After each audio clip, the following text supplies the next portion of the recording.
Warahmatullahi wabarakatuh. Perkenalkan, nama saya Andika Ramadan Putra.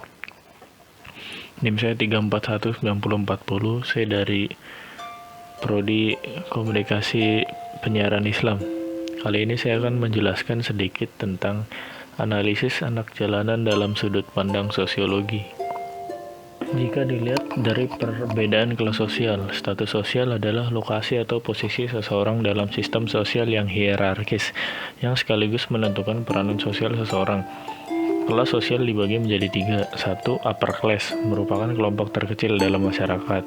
Mereka terdiri dari pengusaha dan bangsawan.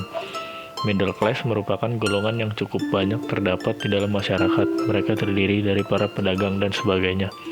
3. Lower class merupakan golongan terbanyak dalam masyarakat. Mereka kebanyakan rakyat biasa. Dalam istilah sosiologi, gejala tersebut sering dinamakan dengan deviant behavior atau perilaku yang menyimpang dari tataran masyarakat. Ada banyak faktor yang menstimulasi munculnya fenomena anak jalanan. Penggunaan istilah anak jalanan berimplikasi pada dua pengertian yang harus dipahami. Pertama, pengertian sosiologis, yaitu menunjuk pada aktivitas kelompok anak yang keluyuran di jalan-jalan. Masyarakat mengatakan sebagai kenakalan anak, dan perilaku mereka dianggap mengganggu ketertiban sosial. Kedua, pengertian ekonomi, yaitu menunjuk pada aktivitas sekelompok anak yang terpaksa mencari nafkah di jalanan karena kondisi ekonomi orang tua yang miskin. Mereka yang sehari-hari hidup di jalanan, baik pengamen, pemulung, maupun penyemir sepatu. Anak jalanan dalam pengertian sosiologi tidak harus merupakan produk dari kondisi kemiskinan, tetapi merupakan akibat dari kondisi keluarga yang tidak cocok bagi perkembangan si anak. Ketidakkondusifan tersebut memicu anak untuk mencari kehidupan di luar rumah. Mereka hidup di jalan-jalan dengan melakukan aktivitas yang dipandang negatif oleh norma masyarakat. Rata-rata mereka membentuk komunitas dan kelompok sosial tersendiri di luar kelompok masyarakat. Komunitas dan kelompok sosial tersendiri itu biasanya berbentuk geng. Kelompok sosial tersebut juga melahirkan sebuah strata tersendiri. Persoalan kemiskinan keluarga sering disebut sebagai penyebab utama munculnya anak jalanan. Pembangunan ekonomi yang telah dilakukan selama ini oleh pemerintah Indonesia menghasilkan beberapa sektor-sektor ekonomi. Namun selain itu tidak bisa dipungkiri pembangunan yang sudah dilaksanakan terdapat banyak hal kurang baik. Salah satunya adalah terciptanya kesenjangan sosial ekonomi dalam masyarakat Indonesia.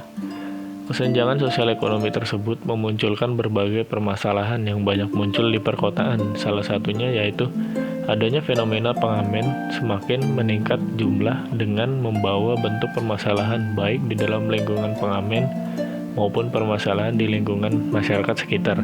Interaksi sosial dengan lingkungan, contohnya pengamen yang masih mendapat perhatian dari orang tuanya, memperlihatkan adanya filtrasi dalam menyerap nilai dan norma lingkungan di mana ketika mengamen.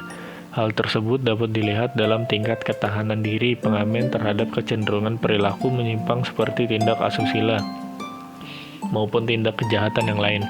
Kuatnya pertahanan diri seorang pengamen karena masih mendapat bimbingan dari orang tua. Lalu, apa yang menyebabkan terjadi stratifikasi sosial? 1. Ukuran kekayaan. Seseorang yang memiliki kekayaan paling banyak termasuk dalam lapisan teratas. Kekayaan tersebut dapat dilihat melalui ukuran rumah, mobil pribadi, cara berpakaian, dan sebagainya. Kedua, ukuran kekuasaan. Seseorang yang memiliki wewenang terbesar menempati lapisan paling atas. Misalnya saja presiden, menteri, pemerintah provinsi, pemerintah kabupaten, hingga ketua RT. 3. Ukuran kehormatan. Orang yang paling disegani dan dihormati biasanya mendapat tempat paling tinggi. Mereka adalah golongan tua atau mereka yang pernah berjasa.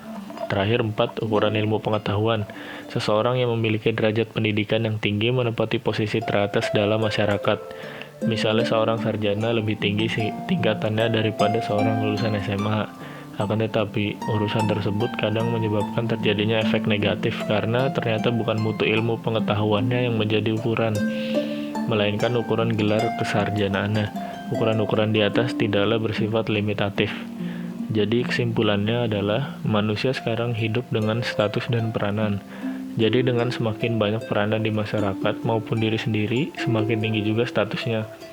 Apapun status yang kalian miliki, kalian harus tetap bersyukur dan jangan mengeluh. Hargailah dan hormatilah status orang lain yang berbeda dengan kita. Cukup sekian yang dapat hanya saya sampaikan, kurang lebihnya mohon maaf. Wassalamualaikum warahmatullahi wabarakatuh.